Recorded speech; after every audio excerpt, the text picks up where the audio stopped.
초등학교 2학년 윤석이는 책을 읽다가 잘못된 글자를 발견했다. 대단한 걸 발견한 느낌에 엄마에게 자랑하듯 말했다. 윤석이가 기대했던 것과 다르게 엄마는 대수롭지 않게 말했다.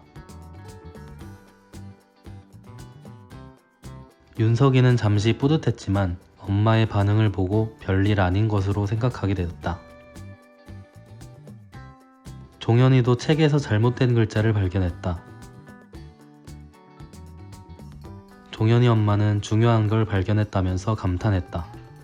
그리고 출판사에 글자가 틀렸다고 알려주자고 했다.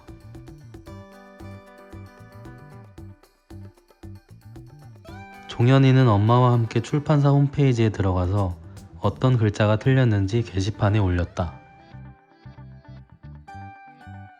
며칠 뒤에 확인해보니 출판사 측에서 고맙다는 답변을 올려놓았다. 게다가 감사의 뜻으로 책을 선물로 보내주겠다고 연락처를 알려달라고 했다. 종현이에게 이것은 매우 중요한 사건이 되었다. 친구들에게도 자랑하고 친척 형들에게도 자랑했다. 종현이는 이후에 책을 더 꼼꼼히 잘 읽었다.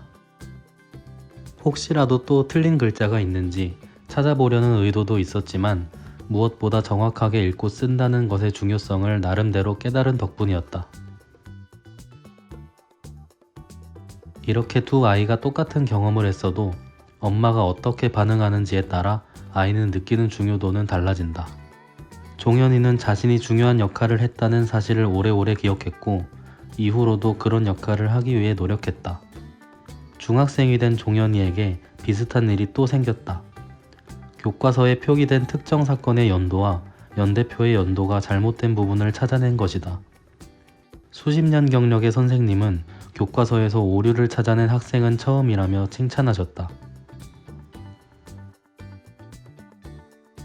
종현이는 스스로 공부하는 능력이 매우 뛰어난 우수한 성적의 아이로 성장했다. 윤석이와 종현이의 초등학교 2학년 상황을 보자.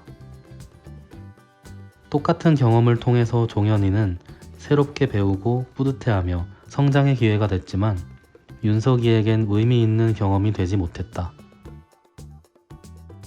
중요한 역할을 한 성취 경험은 또 다시 아이를 성장시킨다. 아이가 스스로 중요한 사람이라고 느낄 때는 열심히 했다고 칭찬받을 때가 아니다.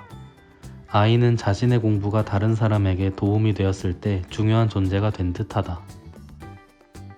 누군가에게 가르쳐주는 것은 재미도 있고 의미 있을 뿐더러 다른 사람에게 설명하고 나면 스스로 뿌듯하고 중요한 사람으로 느껴진다.